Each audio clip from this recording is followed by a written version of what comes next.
Thank you so much for taking our time, Mr. Bilawal, former foreign minister and chairperson of the Pakistan People's Party. You made quite of a compassionate speech, and I would say a compassionate speech. You spoke about how Sindh, Passionate, not so compassionate, though. well, passionate, fair enough. You spoke how Sindh will not let go of Indus and how the civilization Indus has been there even before the flags were there.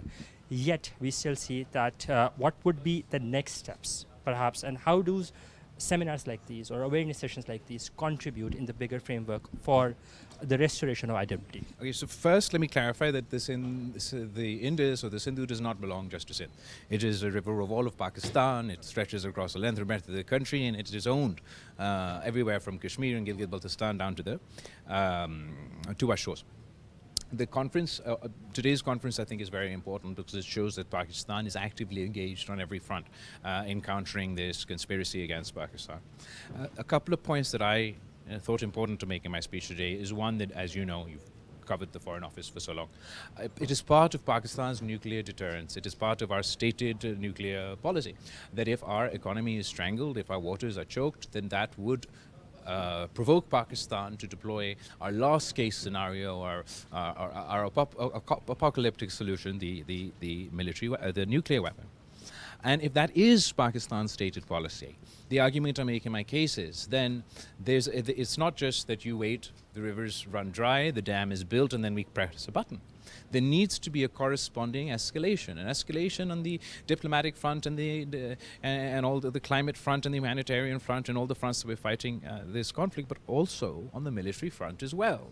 And if the final act is, heaven forbid, that nuclear deterrent option, then the starting act also must be correspondingly, and at every stage, whether it is this tendering stage or when they start laying the foundations, when they start the construction, it needs a corresponding military response to Pakistan with an escalation that's collaborated.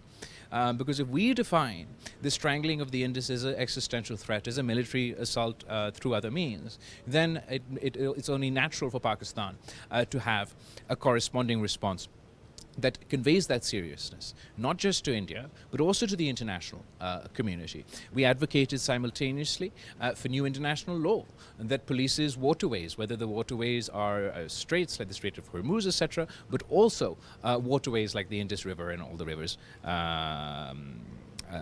within the international framework. And finally, the argument that I make is that we must, while we are preparing for water scarcity in general, with or without the Indus Waters Treaty decisions by India, Pakistan is facing, the entire world is facing, this region is facing water scarcity. So while we're investing in new irrigation techniques, in lining of our canals, in drip irrigation, in smart agriculture, in desalination, in groundwater preservation, in water recycling, in all the necessary steps, in completing all the pending dam infrastructure projects that have already been approved and initiated, I also emphasize that Pakistan must not make the mistake.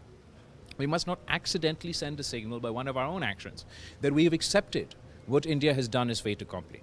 That we understand that, oh, now India has given up on the Indus Water Treaty and now this is inevitable, our rivers will be dammed, and therefore we should make new downstream structures, initiate new projects to prepare for that inevitability. In my view, that would be surrender. In my view, that would be accepting what Modi has said. In my view, that would mean that we're victorious on the battlefield, but we surrender within this context. So these are the 3 or 4 main principles that I sought to convey, and I really appreciate the government of Pakistan in organizing such an important event. There shouldn't be a new normal, as you rightly stated, and we are not going to accept a new normal. Yet at the same time, you've been part of that outreach group, leading that outreach group right after last year, the events of last year of May, where Pakistan emerged victorious. How do you see international community's response? Look, so as far as the outreach was concerned, it was within a specific context, right? It was the context immediately after our ceasefire, and as part of that ceasefire, you recall, not only did we declare that, oh, we have a ceasefire, we were supposed to continue.